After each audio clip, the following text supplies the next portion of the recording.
এই যে পতাকার জন্য আমরা দেখতেছি যে আমরা দেখলাম যে কিছু মানুষকে ধরে নিয়ে যাওয়া হয়েছে, এটা কেন হয়েছে আসলে? এটা কি বেআইনি কিছু কিনা? বেআইনি করে দেন। যদি আপনি বেআইনি করতে চান, আপনি বলেন যে কালেমার পতাকা বেআইনি, লা ইলাহা ইল্লাল্লাহ লেখা যদি কোনো পতাকা থাকে এটা বেআইনি। এই সাহস তো নাই, এই সাহস তো নাই বলার, তাই না? যদি থাকে বলেন যে ঠিক আছে, বাংলাদেশে লা ইলাহা ইল্লাল্লাহ বলা কোনো পতাকা করা যাবে না, এটা বেআইনি।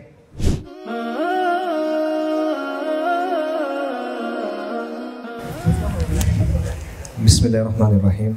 ইন্নাল হামদুলিল্লাহ ওয়াসসালাতু ওয়াসসালামু আলা রাসূলিল্লাহ ওয়া আলা আলিহি ওয়া সাহবিহি ওয়া সাল্লাম তাসলিমান কাসীরা। আম্মা বাদ। আসসালামু আলাইকুম ওয়া রাহমাতুল্লাহি ওয়া বারাকাতুহু। সবাই বসে আছেন, দাঁড়ায় আছেন অনেকে কষ্ট করে, জাযাকুমুল্লাহু খাইরান। আমি যে কথা বলবো এটা স্পেশাল কিছু না, আপনারা আগেও এইসব কথা ডেফিনেটলি শুনছেন, বাট স্টিল আমি আপনাদের হয়তো রিমাইন্ড করার একটু চেষ্টা করবো। ফাযাক্কির ইন নাফআতিয যিকরা, রিমাইন্ড করি যাতে করে রিমাইন্ড করা হয়তো আমাদের জন্য বেনিফিশিয়াল হয়। সো বেসিক্যালি যে টপিকটা নিয়ে আমি কথা বলার চেষ্টা করবো এটা হলো নবীদের যে দাওয়া, আম্বিয়া কেরাম আলাইহিমুস সালাতু ওয়াস সালাম, তাদের যে দাওয়া, এই দাওয়া থেকে শিক্ষা, এই দাওয়া থেকে আমরা কি শিখতে পারি আমাদের বর্তমান বাস্তবতায়।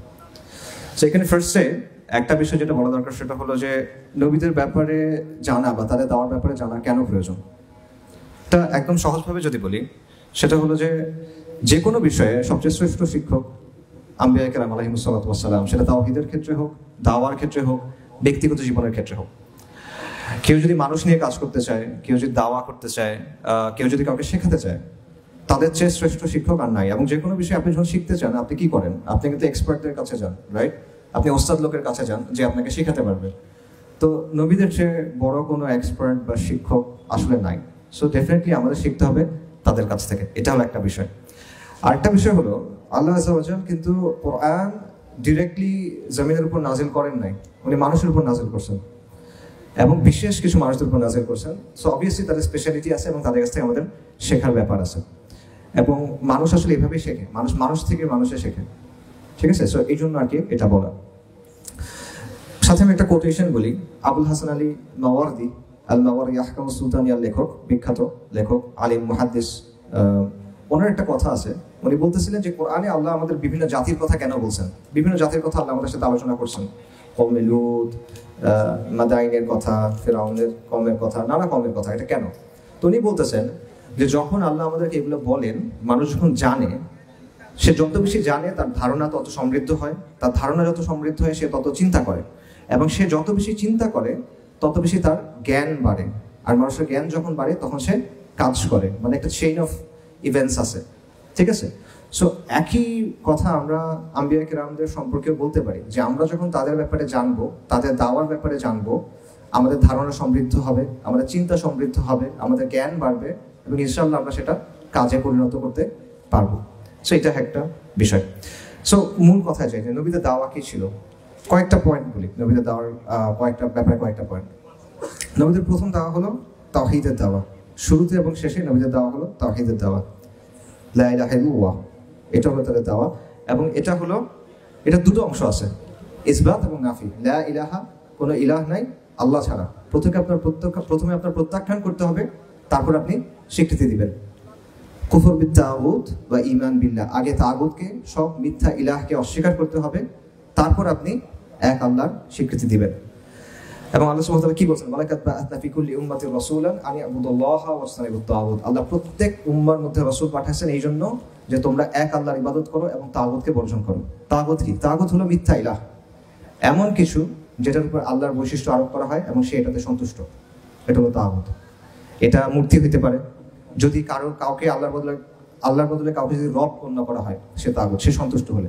আল্লাহর বদলে কাউকে ইলাহ গণ্য করা হলে সেটা তাগুত। নমরুদ তাগুত, ফিরআউন তাগুত। আল্লাহর বদলে যদি কাউকে বিধানদাতা মনে করা হয় সে তাগুত। সো তাগুতকে আপনার বর্জন করতে হবে, এটা হলো একটা জিনিস। আরেকটা বিষয় হলো নবীদের আরেকটা বৈশিষ্ট্য হলো তারা কেন আসছিলেন? তারা আসছিলেন সুসংবাদদাতা এবং সতর্ককারী হিসেবে। রাসূলুল্লাহ মুবাশশিরিন ওয়া মুনযিরিন। তারা কিসের সুসংবাদ দিয়েছেন? জান্নাতের। কিসের ব্যাপারে সতর্ক করছেন? জাহান্নামের। এবং এটা অত্যন্ত গুরুত্বপূর্ণ একটা বিষয়। আমরা আমাদের আলোচনায় দুনিয়ার অনেক কথা এখন আনি, ইসলাম আসলে এটা হবে, ইসলামের ব্যাপারে ভালো, এই ব্যাপারে ভালো, বাট আলটিমেটলি দাওয়াটা কিন্তু আসলে কিসের? আখিরাতের, যে এটার পরে একটা জীবন আছে এবং এখানে সুসংবাদ আছে, সতর্কতা আছে। সো এটা নবীদের একটা গুরুত্বপূর্ণ কাজ।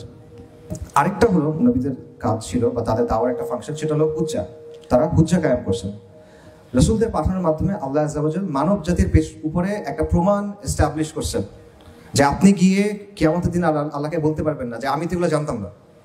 না, আপনি জানতেন, কারণ রসুলদের পাঠানো হয়েছে। ঠিক আছে, রসুলুল্লাহ মুবাশশিরিন ওয়া মুনজিরিন, এবং আল্লাহ সুবহানাহু ওয়া তাআলা ওয়া মা কুন্না মুআদ্দিবিনা হাত্তা নাবআথা রাসূলা। আল্লাহ সুবহানাহু ওয়া তাআলা রাসূল পাঠানোর আগ পর্যন্ত আল্লাহ সুবহানাহু ওয়া তাআলা কাউকে শাস্তি দেন না। রাসূল পাঠানোর আগ পর্যন্ত আল্লাহ সুবহানাহু ওয়া তাআলা কাউকে শাস্তি দেন না। তার মানে কি, রাসূল পাঠানো একটা নিয়ামত, বাট এটা একটা সমস্যা আছে। কারণ আপনি যদি রাসূলের কথা না মানেন তখন কি আসতেছে? শাস্তি আসতেছে। হক যখন আসে, হক যখন প্রতিষ্ঠিত হয়, এটা একটা হুজ্জা, হুজ্জার পর শাস্তি আসে। এবং এটা আমাদের চিন্তার বিষয় হলো যে হুজ্জা কায়েম করতে হবে আপনাকে, এটা একটা ইম্পর্টেন্ট বিষয়। আচ্ছা, এবং আল্লাহ সুবহানাহু ওয়া তাআলা সূরা মুলকে বলছেন যে যখন মানুষকে ছুঁড়ে ছুঁড়ে আগুনে ফেলা হবে তখন মালাইকারা কি বলবেন? আলাম ইয়াতিকুম নাযীর, তোমাদের কাছে কি কোনো সতর্ককারী আসে নাই? তারা কি বলবে? ক্বালু বালা, আসছিল। অর্থাৎ আপনার আর কোনো আল্লাহর সামনে আর কোনো ডিফেন্স নাই। আপনি বলতে পারবেন না আমি জানি না, আপনি বলতে পারবেন না যে আমি বুঝি নাই। আপনি জানেন, আপনি বুঝছেন, কেস ক্লোজড। সো এটা নবীদের একটা বড় বিষয়। আচ্ছা, আরেকটা বিষয় যেটা, সেটা হলো নবীরা মানব জাতিকে নেতৃত্ব দেন। ইমাম ইবনে তাইমিয়া রাহিমাহুল্লাহ বলছেন যে দুনিয়াবী ক্ষেত্রে ভালো মন্দ কি এটা সবাই বুঝে, একটা গরু বুঝে, একটা ছাগলও বুঝে, কিন্তু গায়েবের ক্ষেত্রে ভালো মন্দ কোনটা, আখিরাতের ক্ষেত্রে ভালো মন্দ কোনটা, এটা কিন্তু মানুষ নিজে নিজে বোঝে না। আমাদের যে র্যাশনালিটি আছে বা আমাদের যে আকাল আছে, এটা কিন্তু এই ব্যাপারগুলা গ্রাস্প করতে পারে না সবকিছু। সো এই জায়গায় আপনার নবীদেরকে লাগে, এই জায়গায় আপনার আল্লাহর কাছ থেকে দিক নির্দেশনা লাগে, এবং সেই দিক নির্দেশনা আসে আল্লাহর কাছ থেকে। ওয়াহির জ্ঞান না থাকলে আপনি এগুলো বুঝতে পারতেন না। বিশেষ করে আল্লাহ সুবহানাহু ওয়া তাআলা আসমা ওয়া সিফাতের কথা বলেন, গায়েব সংক্রান্ত যে কোনো বিষয় বলেন, আখিরাতের কথা বলেন, রূহ কথা বলেন, যে কোনো বিষয়, এগুলো আমাদের আকল, আমাদের ইন্টেলেক্টের বাইরে, এটা গ্রাস্প করা সম্ভব না। মানুষের উৎস কি, মানুষের জীবনের অর্থটা আসলে কি, আপনি কেন বেঁচে আছেন, মানে সমাজ কিভাবে চলা উচিত, এই বিষয়গুলো আলটিমেটলি আল্লাহ আযজা ওয়া জাল আমাদের ঠিক করে দিয়েছেন। সো এটা হলো আরেকটা বিষয়। সো ফাইনালি আমি একটা কথা বলে শেষ করি, বা এই ব্যাপারটাতে এই অংশটা শেষ করি। সেটা হলো শাইখুল ইসলাম ইবনে তাইমিয়া রাহিমাহুল্লাহ একটা কথা বলছেন যে চাঁদ, তারা, সূর্য যতটা গুরুত্বপূর্ণ আমাদের জন্য, মানুষের জন্য জীবন যতটা গুরুত্বপূর্ণ, চোখের জন্য আলো যতটা গুরুত্বপূর্ণ, মানব জাতির জন্য নবীরা এর চেয়ে বেশি গুরুত্বপূর্ণ। মানব জাতির জন্য নবীদের শিক্ষাটা এর চেয়ে বেশি গুরুত্বপূর্ণ। আচ্ছা, এবং অবভিয়াসলি তাদের মধ্যে সর্বশেষ এবং সর্বশ্রেষ্ঠ হলেন রাসূলুল্লাহ সাল্লাল্লাহু আলাইহি ওয়াসাল্লাম, মুহাম্মদ সাল্লাল্লাহু আলাইহি ওয়াসাল্লাম। আচ্ছা, এখন মূল কথা যেটা, সেটা হলো যে নবীদের দেওয়ার বৈশিষ্ট্যগুলো কি কি। এই বৈশিষ্ট্যগুলো আমরা দেখবো, তারপর আমরা চেষ্টা করবো যে আমাদের যে কাজকর্ম, আমাদের যে কথাবার্তা, সেখানে এই বৈশিষ্ট্যগুলো আদৌ আছে কিনা, না থাকলে আমরা কিভাবে আনতে পারি। প্রথম যে বৈশিষ্ট্য, সেটা হলো যে নবীদের দেওয়া সবসময় একটা বাইনারি ক্রিয়েট করে। বাইনারিকে আমাদের সমাজে খুব খারাপভাবে দেখা হয় যে শুধু ব্ল্যাক অ্যান্ড হোয়াইট হলে হবে না, তোমার গ্রে এরিয়া থাকতে হবে, এটসেট্রা এটসেট্রা, নুয়ান্স থাকতে হবে, তোমার সফিস্টিকেটেড হইতে হবে। নবীদের দাওয়ার মধ্যে একটা বাইনারি আছে, ডেফিনেটলি বাইনারি আছে, আপনি এটা থেকে বেরোতে পারবেন না। ঈমান এবং কুফর, তাওহীদ এবং শিরক, এটা কোনো মিস নাই। প্রত্যেক নবী দাওয়া নিয়ে আসছেন। সো এটা হলো খুব ইম্পর্টেন্ট একটা বিষয় নবীদের দাওয়ার, যে এখানে তারা তাদের দাওয়ার প্রধান বিষয় ছিল যে পুরো ওয়ার্ল্ডের সব কিছু সেকেন্ডারি, প্রথম বিষয়, সবচেয়ে গুরুত্বপূর্ণ বিষয় হলো ঈমান এবং কুফরের দ্বন্দ্ব। সব ক্ষেত্রে এটা ছিল তাদের দাওয়া। এবং দেখেন রাসূলুল্লাহ সাল্লাল্লাহু আলাইহি ওয়াসাল্লাম যখন তার দাওয়া নিয়ে আসছেন, তখন পৃথিবীতে অনেক ব্যাপার চলতেছিল। রোমান এবং পারস্য সাম্রাজ্য ছিল, তাদের মধ্যে দ্বন্দ্ব চলতেছিল। আরবের মধ্যে বিভিন্ন শক্তি ছিল, তাদের মধ্যে দ্বন্দ্ব ছিল। কুরাইশদের মধ্যে দ্বন্দ্ব ছিল, নানা দ্বন্দ্ব ছিল। পৃথিবীর অন্যান্য জায়গাতেও নানা দ্বন্দ্ব ছিল। কিন্তু আলটিমেটলি এগুলো কিন্তু ইতিহাসের গতিপথকে নিয়ন্ত্রণ করে নাই বা ঠিক করে দেয় নাই। ইতিহাসের গতিপথকে ঠিক করে দিছে ঈমান এবং কুফরের যে দ্বন্দ্ব, সেটা। আচ্ছা, আপনি চিন্তা করেন যে ইব্রাহিম আলাইহিস সালাম কি করছেন? তিনি কিন্তু এই একটাই কাজই করছেন, যে তার সমাজের মূল যে জায়গা, সেখানে গিয়ে তিনি আঘাত করছেন। সো নবীদের দেওয়ার একটা বৈশিষ্ট্য হলো যে তারা সমাজের প্রধান দ্বন্দ্বের জায়গায় যাইতেন, এবং এটা হলো ঈমান এবং কুফর। সবসময় ঈমান এবং কুফর, তাওহীদ এবং শিরক, এটা সমাজের মূল সমস্যা। Awami League, BNP, Bharat Pakistan, Bharat America, right, America চীন, এগুলো না। আচ্ছা, আরেকটা বিষয় যেটা নবীদের দেওয়ার বৈশিষ্ট্য, সেটা হলো আল ওয়ালা ওয়াল বারা, যে আল্লাহ যেটা পছন্দ করেন সেটা পছন্দ করা, আল্লাহ যেটা অপছন্দ করেন সেটা অপছন্দ করা। এবং এটা অত্যন্ত গুরুত্বপূর্ণ। সব নবী কিন্তু জিহাদ করেন নাই, কিতাল করেন নাই, সব নবী করেন নাই, কিন্তু সব নবী আল ওয়ালা ওয়াল বারার বাস্তবায়ন করছেন। সব নবী যখন দাওয়া করছেন, এই বিষয়টা তারা বাস্তবায়ন করছেন, আল ওয়ালা ওয়াল বারা। সো এটা একটা খুব গুরুত্বপূর্ণ বিষয়। এবং আপনি দেখবেন আধুনিক পলিটিক্যাল সায়েন্সের যে আলোচনা আছে, সেখানে দেখবেন এই কথাটা আছে যে পলিটিক্সের সবচেয়ে ইম্পর্টেন্ট বিষয় যেটা, এটা হলো ফ্রেন্ড এনিমি ডিস্টিংশন। আপনার ফ্রেন্ডকে, আপনার এনিমিকে, এটা হলো পলিটিক্সের সবচেয়ে ইম্পর্টেন্ট প্রশ্ন। অনেক তাত্ত্বিক বলছে, সব তাত্ত্বিক না, বাট অনেক তাত্ত্বিক কথাটা বলছে। সো ওই জায়গাটাও কিন্তু আসলে আল ওয়ালা আল বারা, এবং আল ওয়ালা আল বারার ব্যাপারটা আসলে ইউনিভার্সাল, সবাই এটাতে বিশ্বাস করে, খালি সবার মাপকাঠিটা আলাদা। কেউ আল ওয়ালা আল বারা চিন্তা করে ভাষার ভিত্তিতে সে বন্ধুত্ব এবং শত্রুতা ঠিক করে, কেউ জাতীয়তাবাদ ঠিক করে মাধ্যমে ঠিক করে, কেউ তার রাজনীতির মাধ্যমে ঠিক করে, কেউ এথনিসিটির মাধ্যমে ঠিক করে, সাদারা আমার ফ্রেন্ড, যারা সাদা না তারা আমার শত্রু, এরকমভাবে ঠিক করে। আমাদের দেশেও এটা আছে, চেতনা ছিল এক সময়, এখন হয়তো বা ইনক্লুসিভনেস বা এরকম কিছু একটা আসবে, এগুলোর মাধ্যমে তারা বন্ধু এবং শত্রু ঠিক করে। কিন্তু নবীদের অংশটা কি, দাওয়াটা কি? নবীদের দাওয়াটা হলো এটা ঠিক করতে হবে তাওহীদের ভিত্তিতে, আল্লাহ আযজা ওয়া জাল্লা দেয়া মানদণ্ডে। আচ্ছা, আরেকটা বিষয় যেটা নবীদের দাওয়ার বৈশিষ্ট্য, সেটা হলো আমর বিল মারুফ নাহি আনিল মুনকার। নবীরা শুধুমাত্র তাওহীদের দাওয়াত দিয়েছেন সেটা কিন্তু না, তারা তাদের সমাজের যে মুনকার ছিল বা খারাপ এগুলো ছিল সেগুলোর বিরুদ্ধে কথা বলছেন এবং তারা মানুষকে সৎ কাজের আদেশ দিয়েছেন। যেমন শুআয়ব আলাইহিস সালাম, তিনি তার কওমকে বলছেন যে তোমরা ওজনে কম দিও না। লূত আলাইহিস সালাম তার কওমকে বলছেন যে তোমরা এই বিকৃত কাজ করো না, তারা কিন্তু তখন ঈমান আনে নাই, তাও কিন্তু তিনি বলছেন। মূসা আলাইহিস সালাম ফিরআউনকে গিয়ে বলছেন যে তুমি বনী ইসরাঈলের উপর জুলুম করো না, তুমি বনী ইসরাঈলকে ছেড়ে দাও এবং তুমি ঈমান আনো। অর্থাৎ তারা একদিকে তাওহীদের কথা বলছেন, অন্যদিকে তারা আমর বিল মারুফ নাহি আনিল মুনকারের কথা বলছেন। এখন আমরা তিনটা কথা বলছি, একটা হলো তাওহীদের দাওয়া বা প্রধান দ্বন্দ্বের দাওয়া, একটা হলো আল ওয়ালা ওয়াল বারা, একটা হলো আমর বিল মারুফ এবং নাহি আনিল মুনকার। এখন এই তিনটা জিনিস যখন একসাথে হয় তখন 4 নম্বর একটা বিষয় হবে, সেটা হলো পোলারাইজেশন, মেরুকরণ। সমাজ দুটো ভাগ হয়ে যাবে। তখন আপনি যখন সমাজে গিয়ে বলবেন যে সমাজের মধ্যে একটা ভাগ হবে, একটা ঈমান একটা কুফর, একটা তাওহীদ একটা শিরক, ভাগ হচ্ছে। আপনি যখন গিয়ে বলছেন আল্লাহ ওয়ালা আল বারা, যারা আল্লাহর সাথে আছে তারা সবাই আমার ফ্রেন্ড, যারা আল্লাহর বিরুদ্ধে আছে তারা সবাই আমার শত্রু, ভাগ হচ্ছে। আপনি যখন আমর বিল মারুফ নাহি আনিল মুনকারের কথা বলতেছেন, মানুষ একটা কাজ অনেকদিন ধরে করে, খারাপ কাজ, অভ্যস্ত হয়ে গেছে, আপনি তার বিরুদ্ধে বলতেছেন, আবারও ভাগ হচ্ছে। সো পোলারাইজেশন এটা নবীদের দাওয়ার বৈশিষ্ট্য, খুব ইম্পর্টেন্ট একটা বৈশিষ্ট্য। পোলারাইজেশনকে আমরা খুব খারাপ মনে করি, আমরা মনে করি যে সবাই মিলেমিশে থাকলে মনে খুব ভালো। ঈমান কুফর মিলেমিশে থাকলে কখনো ভালো না। ঈমান স্পষ্ট হতে হয়, কুফর স্পষ্ট হতে হয়। যখন এটা স্পষ্ট না হয় তখন পর্যন্ত আপনি ফিতনার মধ্যে আছেন।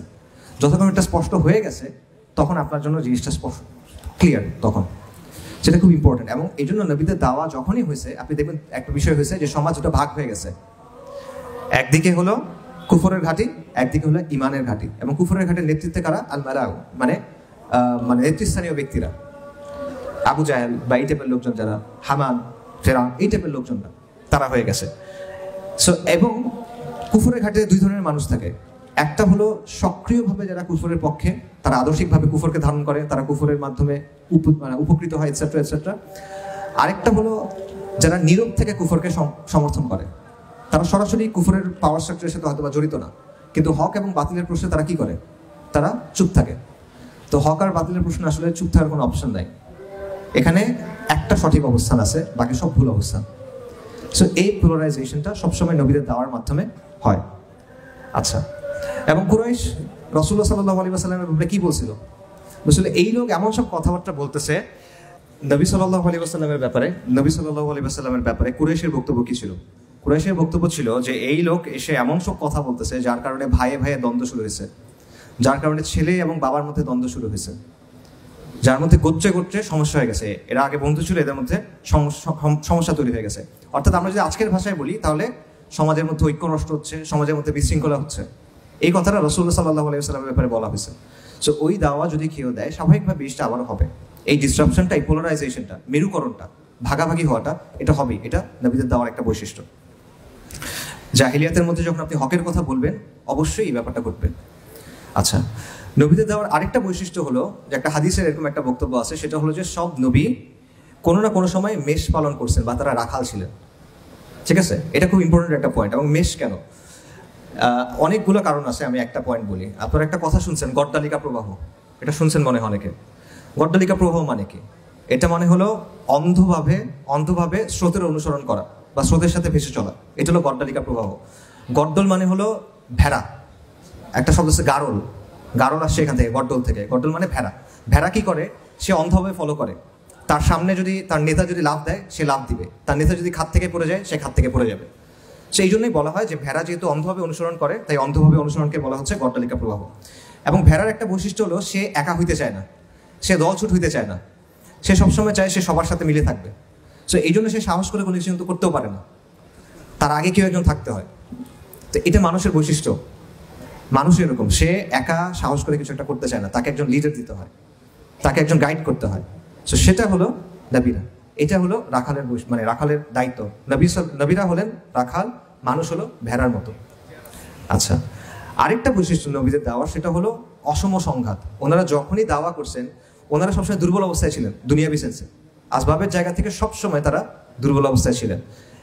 দুনিয়াবি বিজয়ে তাদের শক্তি তেমন একটা বেশি ছিল না, বরং তাদের অনুসারীদের সংখ্যা কম ছিল, তাদের সামর্থ্য কম ছিল, সমাজে প্রভাব প্রতিপত্তি কম ছিল। অন্যদিকে বিপরীতে যারা আছে, নমরুদ, ফিরআউন, আবু জাহেল যারা আছে, অনেক অনেক ক্ষমতা, আমেরিকা ওয়ারেভার যারা আছে, অনেক অনেক ক্ষমতা তাদের আছে। কিন্তু এর মধ্যে থেকে আল্লাহ আযজা ওয়া জাল কিন্তু তাদেরকে বিজয় দিয়েছেন। সো এইখানে আমাদের চিন্তার কিছু ব্যাপার আছে, যে আমরা চিন্তা করি যে সবসময় আমাদের মনে হয় জ্ঞান বিজ্ঞানে ওর সমান হইতে হবে, এক্স্যাক্টলি ওর আছে 57 আমার 57 হইতে হবে বা 56 হইতে হবে, তাহলে আমি পারবো। এই ব্যাপারগুলো কিন্তু আমরা আসলে দেখি যে কোরআনের ব্যাপারগুলো কিন্তু এরকম না। এবং আল্লাহ সুবহানাহু ওয়া তাআলা কিন্তু কোরআনে বারবার আমাদের এটা বলছেন যে কাম মিন ফিয়াতিন কালিলাতান গালাবাত ফিয়াতান কাসীরাতান বিইذنিল্লাহ। এরকম আল্লাহ বলেছেন। আল্লাহ সুবহানাহু ওয়া তাআলা বলেছেন কাতাবাল্লাহু লা আগলিবান্না আনা ওয়া রাসূলি ইন্নাল্লাহা কাওয়িয়্যুন আযীজ। সো এই ব্যাপারটা বোঝার একটা বিষয় আছে। এবং নবীদের দাওয়ার একটা বিষয় ছিল যে তাদের দাওয়াটা কিন্তু ফুল টাইম দাওয়া ছিল। তাদের জীবনে অন্য কোনো কিছু তো নাই, তাদের প্রায়োরিটি এটা, অন্য কোনো কিছু না, ফ্যামিলি না, ইনকাম করা না বা অন্য করা, এগুলো সবই তারা করছেন, সব দায়িত্ব তারা পালন করছেন, কিন্তু তাদের প্রায়োরিটি সবসময় ছিল দিন। ঠিক আছে? সো আমি সামারি করি যে নবীদের দাওয়ার কোন কোন বৈশিষ্ট্যের কথা আমরা বললাম। একটা হলো যে তারা এসে প্রধান দ্বন্দ্বটাকে চিহ্নিত করছেন, সেটা হলো ঈমান বনাম কুফর, তাওহীদ বনাম শিরক। আচ্ছা, তারপর হলো আল ওয়ালা ওয়াল বারা। আল্লাহ যেটা পছন্দ করেন আমি সেটা পছন্দ করব, আল্লাহ যেটাকে অপছন্দ করেন আমি সেটা অপছন্দ করব। এটা ব্যক্তির ক্ষেত্রে, আদর্শের ক্ষেত্রে, সবকিছুর ক্ষেত্রে। তারপর হলো আমর বিল মারুফ নাহি আনিল মুনকার, ভালো সৎ কাজের আদেশ, অসৎ কাজে নিষেধ। এগুলোর রেজাল্ট হলো মেরুকরণ, সমাজ ভাগ হয়ে যাবে। তারপর কি হবে? অসম লড়াই হবে। আচ্ছা, নবীরা কি করবেন? তারা মানুষের নেতৃত্ব দিবেন, তারা রাখাল, মানুষ হলো তাদের পেছনে চলবে। নবীদের দাওয়ার বৈশিষ্ট্য হলো এটা। এবং অসম সংঘাত, তাদের সাথে যে সংঘাতটা হয় সবসময় হকের সাথে বাতিলের সংঘাতটা কখনো সমান সমান হয় না, এটা অসমই হয়। আচ্ছা, এবং আরেকটা যেটা আমি বললাম যে ডেডিকেশন বা পূর্ণ আত্মনিবেদন, এটা আপনার দরকার। আচ্ছা, এবার আমরা বলেন যে আমাদের ক্ষেত্রে এগুলোর অর্থ কি, এক এক করে মিলান। প্রধান দ্বন্দ্ব আমাদের সময়ে কি, এটা আপনার ঠিক করতে হবে। নইলে আপনি অনেক সাইড ইস্যুতে দাওয়া করবে, আপনার দাওয়া হয়তো বা একটা ফিকহি ইখতিলাফের দিকে যাবে, অথবা এই দল ভালো না ওই দল ভালো এই জায়গায় যাবে, অথবা আপনি এমন কোনো বিষয় নিয়ে অনেক বেশি ফোকাস হয়ে যাবেন যেটা অতটা গুরুত্বপূর্ণ হয়তো না, এবং গুরুত্বপূর্ণ বিষয় থেকে আপনার ফোকাস চলে যাবে। সো প্রধান দ্বন্দ্বটা আপনার চিন্তা করতে হবে এই মুহূর্তে এই জায়গায় আপনার জন্য কি, এই ভূখণ্ডের জন্য বা এই অঞ্চলের জন্য প্রধান দ্বন্দ্ব কি? তাওহীদ আর শিরকের দ্বন্দ্ব। এই পুরো অঞ্চলের কথা চিন্তা করেন, কি দ্বন্দ্ব এখানে? ঈমান এবং কুফরের দ্বন্দ্ব, ইসলাম এবং জাহিলিয়াতের দ্বন্দ্ব। এবং আরো স্পষ্ট করে বলে বর্তমান বাস্তবতায় এটা হলো আল্লাহর শরিয়া বনাম সেকুলারিজমের দ্বন্দ্ব, আল্লাহর আইন বনাম গায়রুল্লাহর আইনের দ্বন্দ্ব। এটা হলো প্রধান দ্বন্দ্ব। এটা আপনার চিহ্নিত করতে হবে, এইটার উপরে আপনার দাওয়া করতে হবে। এটা চিহ্নিত না করে আপনি যদি অন্য জায়গায় দাওয়া করেন তাহলে আপনার রেজাল্টটা ওই রকম আসবে না। এটা হলো একটা কথা। 2 নম্বরটা হলো আল ওয়ালা ওয়াল বারা। এটা রফিক ভাই অনেক আলোচনা করে গেছেন, এই জন্য আমি আর আলাদা করে বলার কোনো প্রয়োজন নেই। আল ওয়ালা ওয়াল বারা আপনারা বুঝছেন যে মুসলিম যত যাই করুক সে দিন শেষে আপনার ভাই। দুনিয়ার সবচেয়ে খারাপ মুসলিমটা দুনিয়ার সবচেয়ে ভালো কাফিরটার চেয়ে ভালো। এটা কিন্তু আমরা মানা খুব কষ্টকর, এটা মানা খুবই কষ্টকর আমাদের জন্য। দুনিয়ার সবচেয়ে খারাপ মুসলিমটা দুনিয়ার সবচেয়ে ভালো কাফিরটার চেয়ে ভালো। কেন ভালো? লা ইলাহা ইল্লাল্লাহর জন্য ভালো, মুহাম্মদ রাসূলুল্লাহর জন্য ভালো সাল্লাল্লাহু আলাইহি ওয়াসাল্লাম। এটার ওজন অনেক বেশি। পুরো দুনিয়ার ওজন একদিকে, লা ইলাহা ইল্লাল্লাহর ওজন একদিকে। এটা ভারী হবে সব সময়। সো এই জিনিসটা বোঝা, আল ওয়ালা ওয়াল বারা ব্যাপারটা বোঝা, এটা আমাদের খুব ছুটে যায়। ঠিক আছে? এটা একটা খুব গুরুত্বপূর্ণ বিষয়। তারপর হলো আমর বিল মারুফ নাহি আনিল মুনকার, সৎ কাজের আদেশ এবং অসৎ কাজের নিষেধ। এবং এখানে আমাদের একটা সমস্যা আছে। সৎ কাজের আদেশ এবং অসৎ কাজের নিষেধ আমরা যখন করতে যাই, আমরা করব কোথায়? আমাদের নিজ নিজ অঙ্গনে, আপনার এলাকা, পাড়া, মহল্লা, স্কুল, কলেজ, প্রতিষ্ঠান, এখানে। তো এই কাজগুলোর মধ্যে সব গ্ল্যামার নাই। আপনি চিন্তা করছেন যে আমি গাছ লাগাবো, আমি এটা করবো সেটা করবো, এগুলো তো শরিয়া কায়েম হবে না, আমি কেন এগুলো করবো? দূর, এগুলো করবো না। এই ব্যাপারটা আমাদের মধ্যে কাজ করে। কেউ দেখেন নবী সাল্লাল্লাহু আলাইহি ওয়াসাল্লাম একটা হাদিস আছে আনাস রাদিয়াল্লাহু আনহু থেকে বর্ণিত, যেটা মূল বক্তব্যটা হলো যে তুমি যদি জানো কিয়ামত চলে আসছে আর তোমার হাতে একটা গাছের চারা থাকে, তাও তুমি সেটা কি করবা? রোপণ করবা। কেন? এটা একটা সৎ কাজ, ভালো কাজ। এটা একটা কিয়ামত চলে আসছে কিন্তু তাও আপনি এটা করবেন, কিন্তু আমরা কিন্তু গুরুত্ব দেই না। এগুলো করে আসলে লাভটা কি হবে? সে একটা বড় একটা সমস্যা। এই আমর বিল মারুফ নাহি আনিল মুনকার আপনি চোখে না দেখতে পারেন এটা রেজাল্ট, বাট এগুলো রেজাল্ট অ্যাকিউমুলেট করে। দাওয়ার ব্যাপারটাও এরকম, আপনি চোখে দেখতে না পারেন বাট এটা রেজাল্টটা অ্যাকিউমুলেট করে।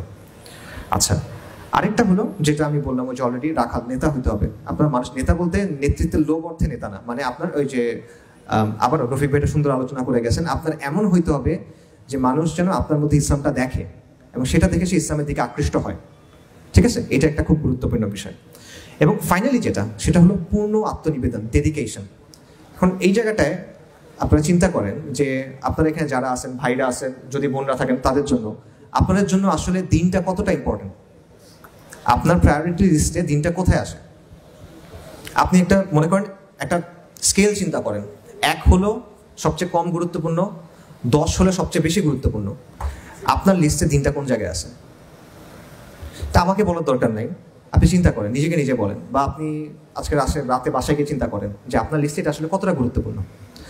আমি জানি যে সবার পক্ষে এটা পসিবল না যে আপনার সব কাজের চেয়ে দিন আপনার কাছে সবচেয়ে বেশি গুরুত্বপূর্ণ, এটা সবার পক্ষে সম্ভব না, অনেক দায়িত্ব আছে। কিন্তু সাহাবায়ে কেরামের কথা চিন্তা করেন, তারা কিন্তু সব দায়িত্ব পালন করছেন। এমন ঘটনা আছে যে সাহাবায়ে কেরাম তারা নবী সাল্লাল্লাহু আলাইহি ওয়াসাল্লামের হাদিসের দর্শে বসতে পারেন নাই, কারণ তারা খেতে কাজ করতেছেন, অথবা তারা ফ্যামিলির কাছে ছিলেন। আবু বকর রাদিয়াল্লাহু আনহু চিন্তা করেন, রাসূল সাল্লাল্লাহু আলাইহি ওয়াসাল্লামের যখন ওফাত হয়েছে উনি কিন্তু আসতে একটু দেরি হয়েছে, কারণ উনি ফ্যামিলির সাথে সময় দিচ্ছিলেন। অর্থাৎ তারা তাদের সব দায়িত্ব পালন করছেন, কিন্তু যখনই দিনের প্রয়োজন দেখা দিছে তাদের কাছে সবচেয়ে বড় গুরুত্বপূর্ণ কিন্তু দিন। তারা যে কোনো কিছু যে কোনো সময় ছেড়ে দিচ্ছেন দিনের জন্য। যখন দিনের প্রশ্ন আসছে তখন তারা ছেড়ে দিচ্ছেন। এতটুকু অবস্থায় আমরা আসতে পারবো কিনা, এর কাছাকাছি অবস্থায় আমরা আসতে পারবো কিনা, এটা চিন্তা করার একটা ব্যাপার আছে। সাহাবাদের ব্যাপারে আরো কিছু কথা বলি। প্রথম দিকে যারা ইসলাম গ্রহণ করছেন তারা ছিল মক্কার ক্রিম সবাই। আরবদের মধ্যে শ্রেষ্ঠ গোত্র হলো কোরাইশ।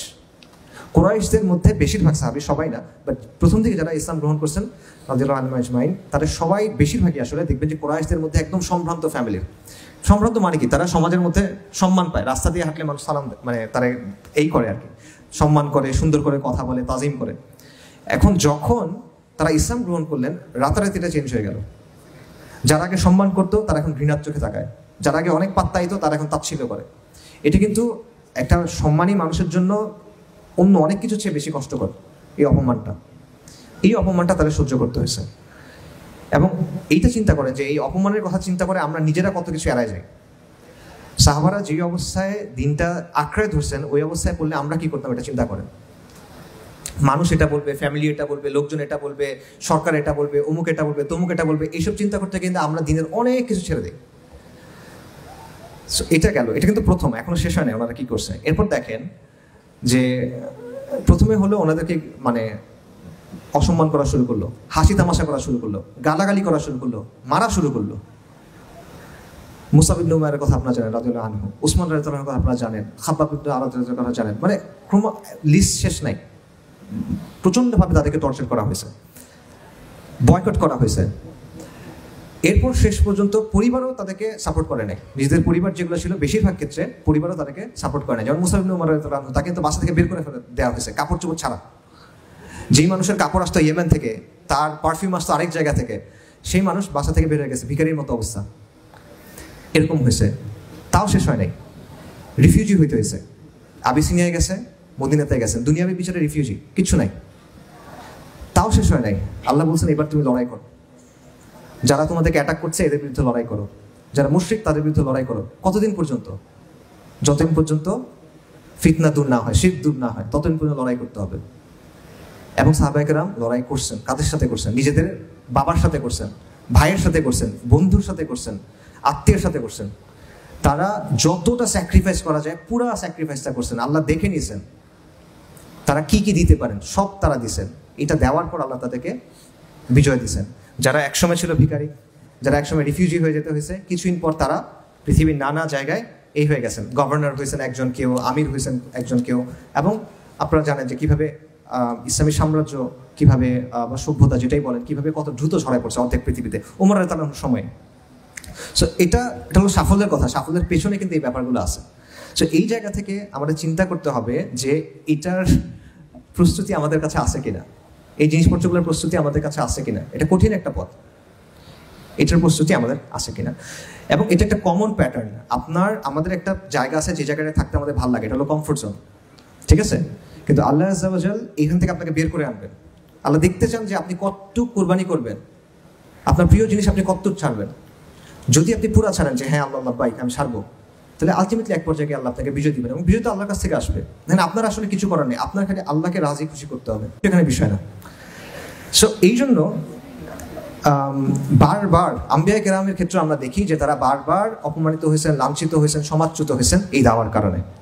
সেগুলো আমি কেন বলতেছি, কারণ আমরা যখন দাওয়া করতে যাব, আমরা যখন দিনের কাজ করতে যাব, এই ব্যাপারটা যেন আমাদের মাথায় থাকে। এটা আসলে জাস্ট গ্ল্যামারের বিষয় না, এটা জাস্ট মানে অনেক মানুষ আসছে হাত মিলাচ্ছে, এই ব্যাপারগুলো আসলে না। এই যে আমরা দাওয়া করব, কাজ করতে হবে, এই প্রতিকূলতা আসবেই, এটা স্বাভাবিক। আপনি যদি হকের দাওয়া দেন, আনঅ্যাডাল্টারেটেড হক যেটা, অরিজিনাল হক যেটা, কোনো মিশ্রণ ছাড়া যেটা, এটার দাওয়া যদি আপনি করেন অবশ্যই প্রতিকূলতা আসবে, আজকে বা কালকে। এটা আল্লাহ আযজা ওয়া জাল্লার সুন্নাহ, এবং এটার মাধ্যমে বিশুদ্ধ হয়। পুরে কিন্তু একটা জিনিস বিশুদ্ধ হয়, না পড়লে বিশুদ্ধ হয় না। সো এই জিনিসটা আপনার বুঝতে হবে, আবার আপনার নিজেকে প্রশ্ন করতে হবে আপনি এটার জন্য প্রস্তুত আছেন কিনা। ঠিক আছে? সো এই জন্য কয়েকটা বিষয় আপনার লাগবে, যে আপনার নিয়তটা আপনার ঠিক হতে হবে, আপনার ইস্তিকামাত থাকতে হবে, আপনার ইখলাস থাকতে হবে, আপনার সবর থাকতে হবে, এই ব্যাপারগুলো লাগবে, এবং আপনার তাওয়াক্কুল লাগবে। এবং হকের পথে আসলে নিষ্ক্রিয় হওয়ার কোনো সুযোগ নেই। এই যে আপনারা মনে করেন আমরা এই জমায়েতগুলোতে আসি, কথা শুনি, আমাকে অনেক জায়গায় কথা বলতে বলে, এগুলো কোনো সমস্যা নেই, অল গুড। বাট এটা দিয়ে কিন্তু আপনার দিনকে আপনি গালেব করতে পারবেন না। আপনার সমাজে কাজ করতে হবে, আপনার সমাজে সক্রিয়ভাবে দাওয়া করতে হবে, সমাজকে পরিবর্তন করার চেষ্টা করতে হবে, তা না হলে এটা হবে না। আচ্ছা, এখানে ইবনুল কাইয়িম রাহিমাহুল্লাহর একটা কোটেশন আছে, একটা উদ্ধৃতি আছে আল ফাওয়ায়েদ থেকে, ওটা আমি বলি, এটা আমার কাছে খুবই ভালো লাগে এবং আমার কাছে মনে হয় আপনাদের কাছেও ভালো লাগবে। উনি বলতেছেন যে পথিক, তুমি কোন পথে যাচ্ছ? এটা কোন পথ? তুমি জানো এটা কোন পথ? এটা হলো ওই পথ যে পথে হাঁটতে গিয়ে আদম আলাইহিস সালাম ক্লান্ত হয়ে গেছিলেন। এটা ওই পথ যে পথে হাঁটতে গিয়ে নূহ আলাইহিস সালাম কান্না করে দিয়েছিলেন। এটা ওই পথ যে পথে হাঁটতে গিয়ে ইব্রাহিমকে আগুনে ছুঁড়ে ফেলা হয়েছিল। এটা ওই পথ যেখানে হাঁটতে গিয়ে ইসমাইলকে শোয়ানো হয়েছিল যাবেহ করার জন্য। এটা ওই পথ যেটার জন্য সস্তা দামে বিক্রি করে দেওয়া হয়েছিল ইউসুফ আলাইহিস সালামকে, কারাগারে থাকতে হয়েছিল থেকে কয়েক বছর। এটা ওই পথ যেখানে হাঁটার জন্য জাকারিয়াকে করাত দিয়ে দ্বিখণ্ডিত করা হয়েছিল। এটা ওই পথ যেখানে যাওয়ার জন্য জবেহ করা হয়েছিল সাইয়্যিদিনা ইয়াহইয়াকে। এটা ওই পথ যেখানে আইয়ুব আলাইহিস সালাম রোগে ভুগছিলেন। এটা ওই পথ যেখানে দাউদ আলাইহিস সালাম তার কান্না সব সীমা অতিক্রম করে চলে গেছিল। এটা ওই পথ যেখানে হাঁটতে গিয়ে ঈসা আলাইহিস সালাম নিঃসঙ্গ জীবনযাপন করতে হয়েছে। এবং এটা ওই পথ যেখানে জন্য রাসূলুল্লাহ সাল্লাল্লাহু আলাইহি ওয়াসাল্লামকে অসংখ্য কষ্ট সহ্য করতে হয়েছে। এটা ওই পথ। তো তুমি কোন পথে হাঁটতেছো? তুমি এখনো খেল তামাশার মধ্যে আছো। পথিক, তুমি কোন পথে যাচ্ছ? এটা হলো ইবনুল কাইয়িমের কথা। এইটা আমারও আপনাদের জন্য কথা। আপনারা সিরিয়াসলি চিন্তা করেন। আমার কথা হয়তো বা আপনারা যেরকম এক্সপেক্ট করছেন ওরকম হয় নাই, বাট আমার মনে হয় এই জিনিসটা আমাদের সবার চিন্তা করা দরকার। আপনি আসলে এটার জন্য রেডি কিনা? এই কাজটা আপনার সামনে আছে। আল্লাহ আযজা ওয়া জাল প্রতিশ্রুতি দিয়ে রাখছেন। আল্লাহ কিছু প্রতিশ্রুতি দিয়ে রাখছেন, আল্লাহ কিছু কন্ডিশন সেট করে রাখছেন। আপনি যদি আল্লাহকে রাজি খুশি করাইতে পারেন, আল্লাহ তাকে বিজয় দিবেন। কিন্তু আপনি পারবেন কিনা? আপনার ওই সাহসটা আছে কিনা? আপনি এই কষ্টটা করবেন কিনা? এটা চিন্তা করার দরকার আছে। নাকি এটা আপনি একটা পার্ট টাইম জিনিস হিসেবে করবেন? আসছেন, ঘুরছেন, কথা শুনছি, অটোগ্রাফ নিছি, সেলফি দিছি, বই তুলছি, বই কিনছি, চলে গেছি, ভালো লাগছে, গেছি গা, এরকম কিনা? সো এটা হলো একটা বিষয়। ফাইনালি আমি কথা শেষ করি, সেটা হলো আমার মূল বক্তব্য শেষ, দুইটা পয়েন্ট বলি। একটা হলো এই যে আজকে তো অক্টোবরের কত তারিখ? 4 তারিখ। তো ওই যে সোলার ইয়ারের হিসাবে 1 বছর পূর্ণ হচ্ছে অক্টোবরের 7 তারিখের, এবং আমরা দেখছি ফিলিস্তিনে কি হচ্ছে। এবং এটাও আমি যা কিছু বললাম এই সব কিছুর বাস্তবতা এটা, যে আমাদের উম্মার আজকে এই অবস্থা কেন? কারণ আমরা নবীদের পথগুলো থেকে সরে গেছি। আমরা ইউএনের কাছে যাচ্ছি, জাতিসংঘের কাছে যাচ্ছি, ইন্টারন্যাশনাল কমিউনিটির কথা ভাবতেছি, এইটা ভাবতেছি, সেটা ভাবতেছি, but at the end of the day আল্লাহ আযজা ওয়া জাল্লা আমাদের জন্য যেই পথটা ঠিক করে দিয়েছেন, ওই পথটার দিকে আমরা যাচ্ছি না। আমরা ওই পথে ফেরত আসতেছি না। আমরা ইমানের ওই জায়গাটাতেও ফেরত আসতেছি না। আমরা কুরবানির ওই জায়গাটাতে ফেরত আসতেছি না। আমাদের ফিলিস্তিনের ভাই বোনরা আলহামদুলিল্লাহ তারা ওই কুরবানি করছেন। তারা বলছেন ইয়া আল্লাহ লাব্বাইক। তারা বলছেন আল্লাহ আপনি কত নিবেন নেন, আপনার যতক্ষণ খুশি আপনি নেন, সুবহানাল্লাহ। কিন্তু আমরা তাদেরকে ওই জিনিসটা করতে পারতেছি না, আমরা তাদেরকে ওই হেল্পটা করতে পারতেছি না, ওই ইমানটা আমাদের মধ্যে নাই। সেটা ভাবার বিষয় আছে। যদি আমরা আসলেই আল আকসাকে মুক্ত করতে চাই, আমরা যদি আসলেই ফিলিস্তিনকে মুক্ত করতে চাই, আমাদের ইমানের ওই জায়গাটায় আসতে হবে এবং আমাদের চিন্তার ওই জায়গাটায় আসতে হবে। এটা হলো একটা বিষয়। এবং ওইটা যে বদরের দিন ফেরেশতা নামছিল, আমরা জানি তো বদরের দিন ফেরেশতা নামছিল। ওই ফেরেশতারা চলে গেছে নাকি? আছে তো তারা এখনো। ফেরেশতার মালিকও তো আছে। উনি বললে তো ফেরেশতা আবার নামবে, কিন্তু আপনার বদর কায়েম করতে হবে, তো তাহলে তো হবে না। আপনি বদরের মতো মানুষ লাগবে, তখন ফেরেশতা আবার আসবে। আপনি বদরের মতো একটা দিন করেন, তাহলে আবারও ফেরেশতা নামবে। সো ওই জায়গাটা আমাদের বুঝতে হবে। এটা হলো একটা কথা।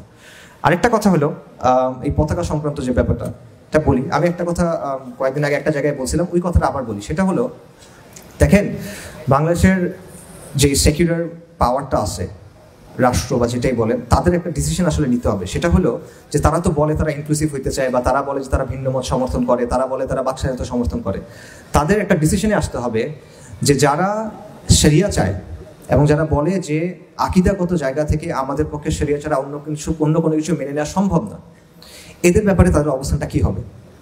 সে যদি তার সাথে কোনো সংঘাতে না যায়, সে যদি তার সাথে কোনো লড়াই না করে, সে যদি তার কোনো আইন না ভাঙে ইচ্ছাকৃতভাবে, কিন্তু সে বলে আমি শরিয়া চাই, এইরকম মানুষের ক্ষেত্রে তার অবস্থানটা আসলে কী হবে। হাজী শরীয়তুল্লাহদের যে আন্দোলন ছিল, ফরাইজিদের যে আন্দোলন ছিল, তারা তো লড়াই করেন নাই, কিন্তু তারা বলছেন যে আমরা শরিয়া চাই, আমরা ইসলাম চাই। তো তাদের ক্ষেত্রে এরকম যদি কেউ বলে এখন, তাহলে এই যে এস্টাবলিশমেন্ট আছে বা রাষ্ট্র আছে বা যারাই আছে, তাদের একটা সিদ্ধান্তে আসতে হবে যে তারা এটাকে আসলে কিভাবে ডিল করবে। তারা কি তারা নিজেদের কথায় কনসিস্টেন্ট থাকবে? তারা কি বলবে যে ঠিক আছে আমরা বলছিলাম, আমরা কথা বলতে দিব, মানতে দিব, ঠিক আছে তোমরা বলো, নাকি তারা তাদের কথায় সরে যাবে, নাকি তারা বল প্রয়োগ করবে, যেটা সবসময় কুফরের শক্তি সবসময় করে আসে। স্পষ্টভাবে তারা এটা করা উচিত, লুকোছাপা না করে। এই যে পতাকার জন্য আমরা দেখতেছি যে আমরা দেখলাম যে কিছু মানুষকে ধরে নিয়ে যাওয়া হয়েছে, এটা কেন হয়েছে আসলে? এটা কি বেআইনি কিছু কিনা? বেআইনি করে দেন। যদি আপনি বেআইনি করতে চান, আপনি বলেন যে কালেমার পতাকা বেআইনি, লা ইলাহা ইল্লাল্লাহ লেখা যদি কোনো পতাকা থাকে এটা বেআইনি। এই সাহস তো নাই, এই সাহস তো নাই বলার, তাই না? যদি থাকে বলেন যে ঠিক আছে বাংলাদেশে লা ইলাহা ইল্লাল্লাহ বলা কোনো পতাকা করা যাবে না, এটা বেআইনি।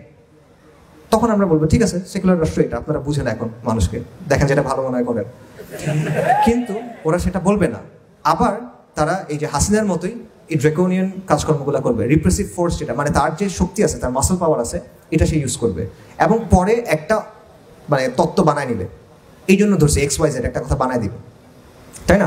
আপনি যদি বেআইনি করে দেন তাহলে তখন মানুষের কাছে ক্লিয়ার যে এটা বেআইনি, এটা করলে আমার এই ফলাফল হবে, এটা না করলে এই হবে।